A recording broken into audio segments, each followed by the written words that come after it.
let's talk a little bit about ways that we can really work on stability of our shoulder, making sure that we have good control of different joints, not working into hypermobility if you happen to be somebody who is a bit more flexible when it comes to some of these motions.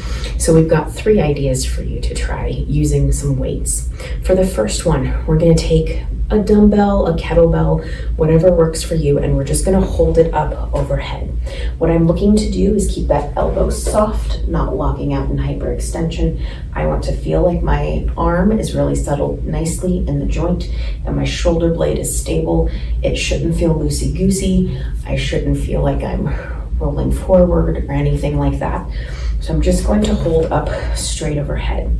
If that's feeling comfortable, I'm not having pain, I have good control of everything. So what I'm going to do is just keep this up overhead the entire time as we're walking, thinking nice alignment through everything, making sure that I'm not drifting around anywhere.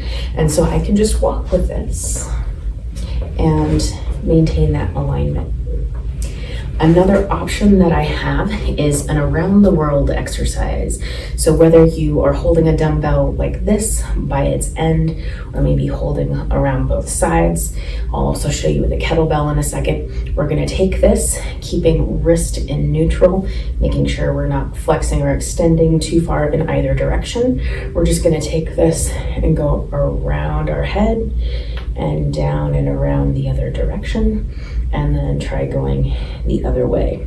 And so with this, we're keeping wrist in neutral, making sure we're not hyperextending through our shoulder or letting the back arch as I'm coming up and around. I should stay very neutral with my spine, not letting myself come back like this and getting rib flare with it. So I'm just gonna come around like that. With the kettlebell, it's a similar idea, except I'm gonna hold it and come around like so, in each direction. Just make sure if you're using the kettlebell, be prepared for it to kind of flip around on you a little bit. So it could bang into a wrist, or particularly a wrist watch of some sort. So just be careful if you're doing that. The last one is an exercise called windmills. This goes back to that same concept of starting up with a weight nice and high up overhead. And then I want to have my feet at a pretty nice distance apart, about shoulder width, if not a little bit wider.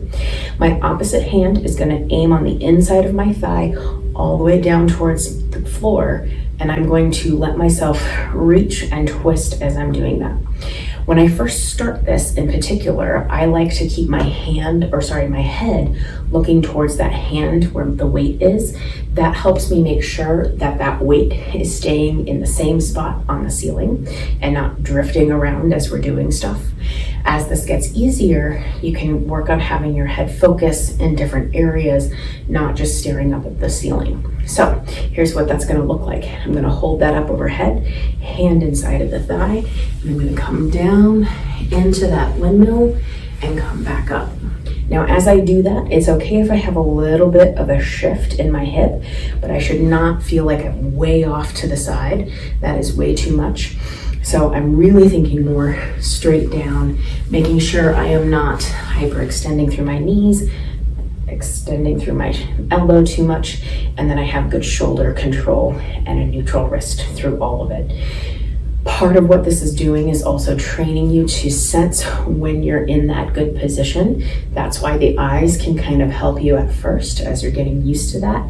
And then as you get comfortable with what it feels like to have that shoulder in a good position, you don't need to be looking at it anymore. So these are 3 exercises that you can try to help with some shoulder stability and strength.